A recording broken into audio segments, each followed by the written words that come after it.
Good morning once again. Welcome to the Philippine Sports Writers Association Sports Forum. And we are here for the second and final session today's session. We would discuss isang sport na talagang sinusundan ng mga Pilipino. This is the sport of billiards. I'm Radical of Manila Standard. Good morning, Pat. Good morning, Philippine Sports Writers Association. This is the second part of our session. Hope that you are still with us through our live streaming at the Facebook page of our PSA. Likewise, on a delayed basis of Radyo Pilipinas 2, ang ating Kaling Sports Radio. I'm Judith Carinal.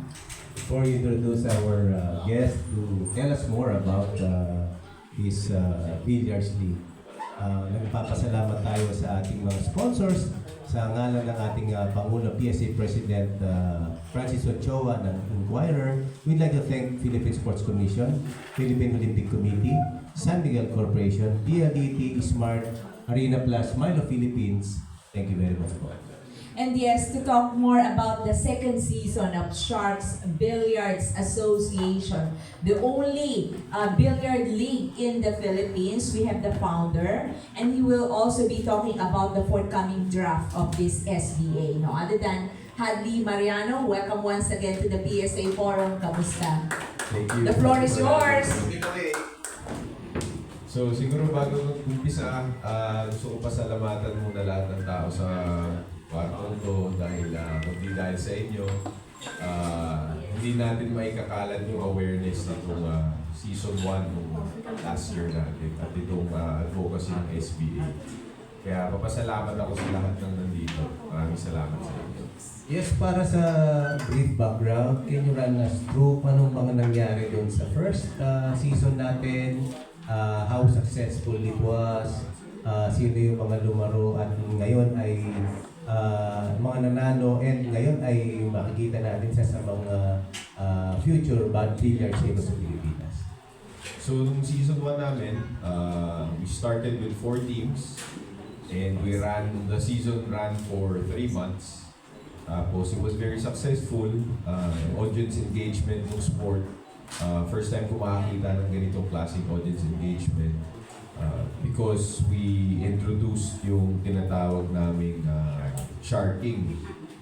Inallow namin yung sharking sa pool, sa billiards. So with this small tweak, nagkaroon ng audience engagement. So as opposed to regular billiard tournaments or regular billiard matches na tahimik, dito sa atin, we allow the audience to cheer for their favorite player kahit na tumitira na siya.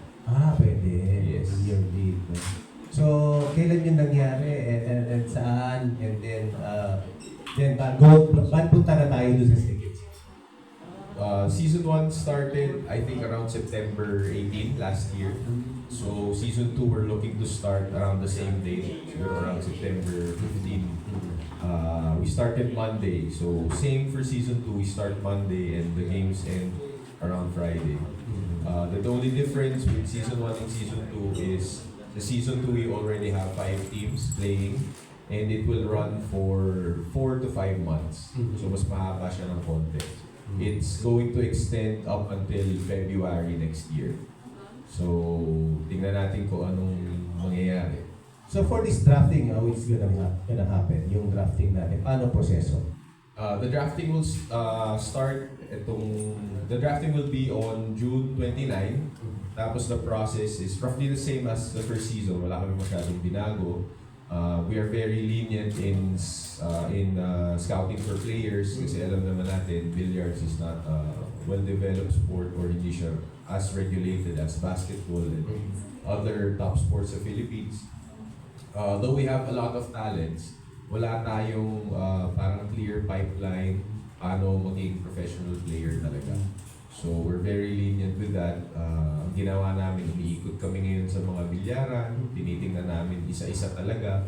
Kaya sinatsaga namin kasi again, wala kang way para makahanap itong mga players unless talagang puntahan namin. So paano yun? Nag-a-apply sila individually and then you provide the team? Paano ba yun? Nag-a-apply sila individually. Okay. Through yung scouting namin. Minsan pag may nakita kami, nililista namin. Ini-invite nyo sila. Yes. We invite them.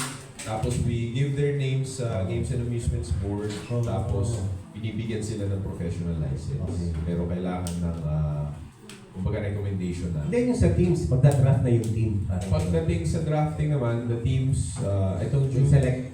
they will select their players. We will, as the commissioner, binibigyan ko na sila ng recommended players. Ideas kung ano Ideas, yung pero level of ano nila. they have their own coaches naman. They have their own scouts. So, Yes. sila pa rin, team owners pa rin ang namimili ng players natin. So in one team, how many players? And Last season, we had 5 players per team. Itong papasok na season, now we have 6 players per team. Merong isang reserve player. ano yung play nila per game? How do they play against each other? One match lasts for 5 days. So, ang nangyayari sa kanya, each day may isang event. We have 3 types of event. One is yung, we call it King of the Hill, which is one-on-one siya. Pero, the difference between yung normal na race to 13 or race to 9 na laban, ito, each rack, nagpapalit ng talo para siyang challenge the winner. So, let's say nag-break, tapos na-run out ng kalaban, uupo na siya, the team will send in a new representative. So, lahat nakakalaro. Tapos, the second format is similar to the first one except it's doubles.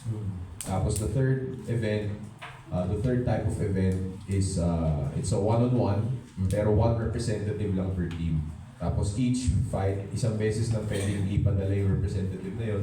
Next time na mag-one-on-one, hindi na siya pwedeng hindi na siya pwede ang mag-represent ng team. So for the 6 teams, for the 5 teams, paano yung elimination round all the way to the semis and finals? Since we have 5 teams, normally if you watch leagues, different sports, they have the elimination round or what we call yung round robin, and then they move on to the playoffs and then finals. Ngayon dahil may 5 teams pa lang tayo, we will only do the round robin and each team would play each other 3 to 4 times, and then we get the top 2 and then we proceed to the finals.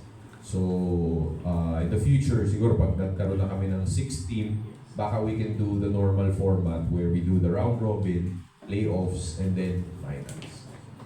Yeah, Hadley, how talented the pool of players who will be attending the draft?